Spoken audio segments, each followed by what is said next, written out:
doing this work when I retired, really, because I have a sister who's a potter, and she does useful stuff, domestic ware, and has a wheel. And I was always fascinated, and whenever I could, I would go and ask her to let me throw. And I got more and more interested. So when I finally retired from my professional life, I came down to Cornwall. Some people who build by hand, as I do, coil. I tend to use ribbons because I find it works better making a spherical shape. A sphere is hard to make, actually. Very, very low-tech technique. I spent my professional life working firstly for the Department of the Environment in this country as a civil servant, and then subsequently working for the United Nations Environment Programme at its global headquarters, which are based in Nairobi. And you know, it was an honour and a privilege to be involved in working for the good of the global environment, really. But at the end of the day, whatever we do or don't do is political. So my work for the UN involved sort of high-level diplomacy, which is a million miles from saving the Earth. But one doesn't save the Earth, one just tries, through one's work, to raise awareness of how precious and certainly how fragile the Earth is.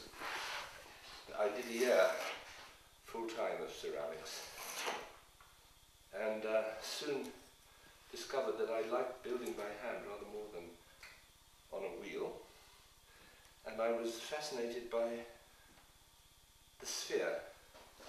And I tried various techniques. It wasn't easy.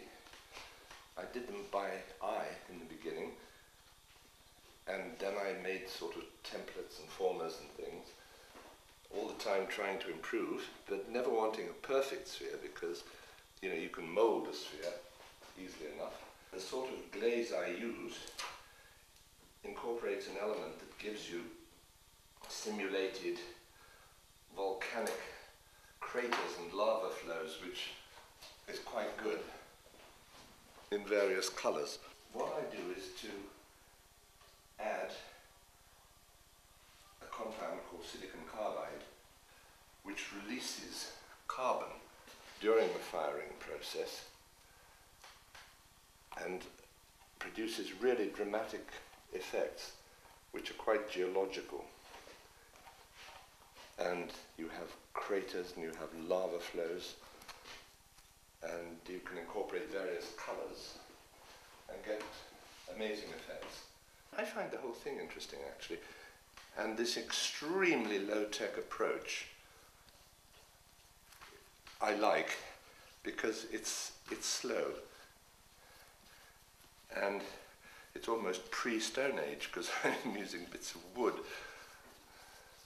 as my tools.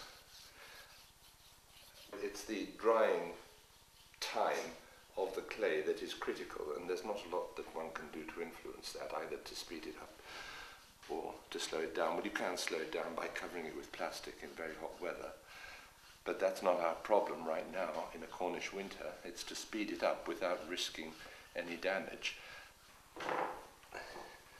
Because I'm concerned about whether or not I'm going to have this work ready for the next exhibition in March, I had a word with Hannah. She built the first sculpture garden in this country, in Surrey, outside a place called Aguirre. It's a very, very beautiful place nestling in the South Downs. And I've had my work there, and there is some work there at present. I asked her whether I could borrow some of it for this exhibition, and she said certainly.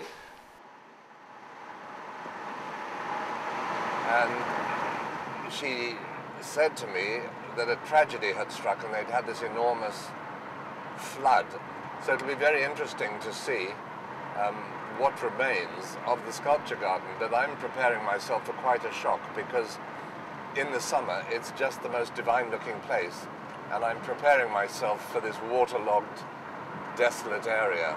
Anyway, she said that my worlds, which had been nestling under a tree on a bank of the river, had been swept away in the torrent, and some of them they'd managed to spot trapped in trees. So it'll be interesting to see whether they're still in the trees or whether they've recovered them.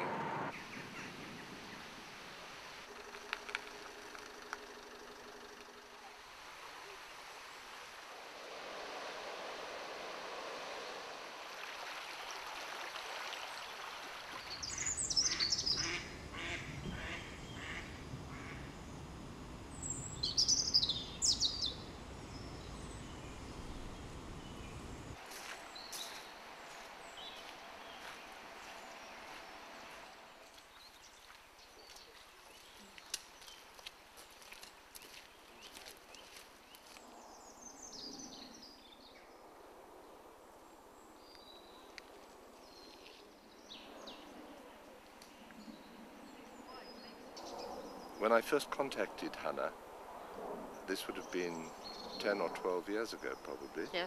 Sent her some pictures and booklets of my work, and she said she could be interested. So we packed up the car and drove up from Cornwall to Surrey and had them all wrapped up in the car, met Hannah, took them all out. Hannah stood there like this, unpacked them slowly one by one, and you didn't say a word, and I thought, oh, she doesn't like them.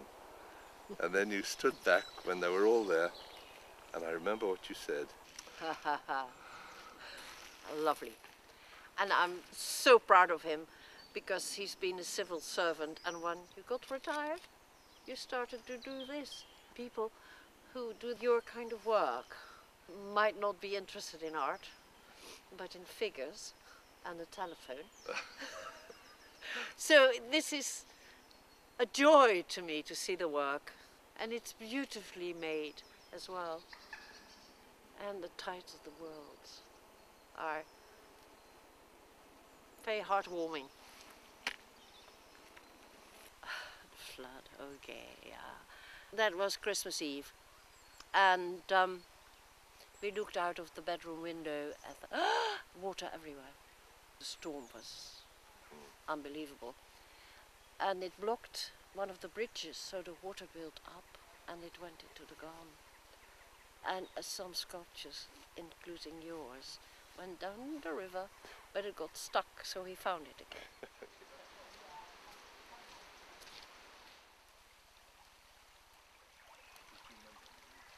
Where did you say that this one was so before the flood? That one was in the bamboo garden.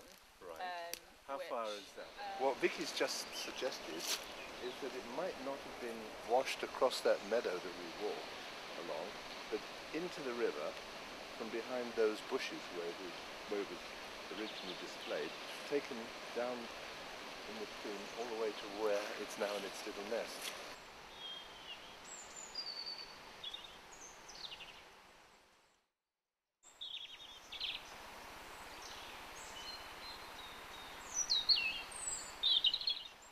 Helper, you're a strong helper. Michael. I'll do my best. Hello, Michael. I'm Anthony. Good morning. Good to meet you. Hello, Anthony. So let's have a look at What is this? I think the bank gives away quite suddenly.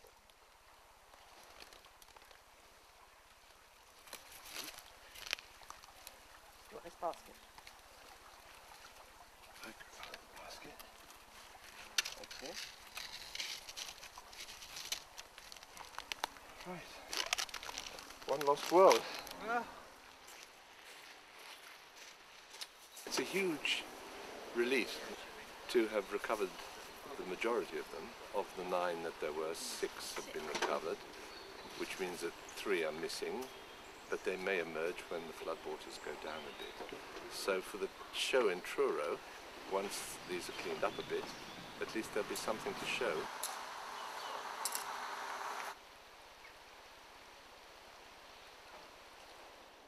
Goodbye. Goodbye. Thank you for coming and bringing such a lovely crowd of It's a good crew, women. isn't it? Thank you so much for having us. Oh, And thank we you. keep in touch.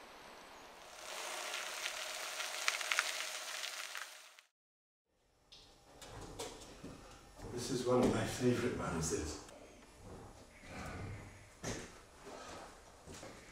This is blue. I like this one too.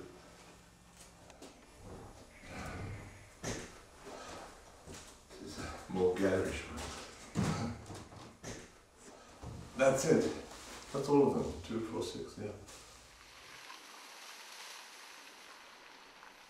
I've seen some worlds in a gallery before, and they made a huge impression, but they need a big space to be exhibited in, and until now I haven't had the space to put them in. You can see what sort of space they need in this garden, and so now we have the Heseltine, which is big enough to take the worlds.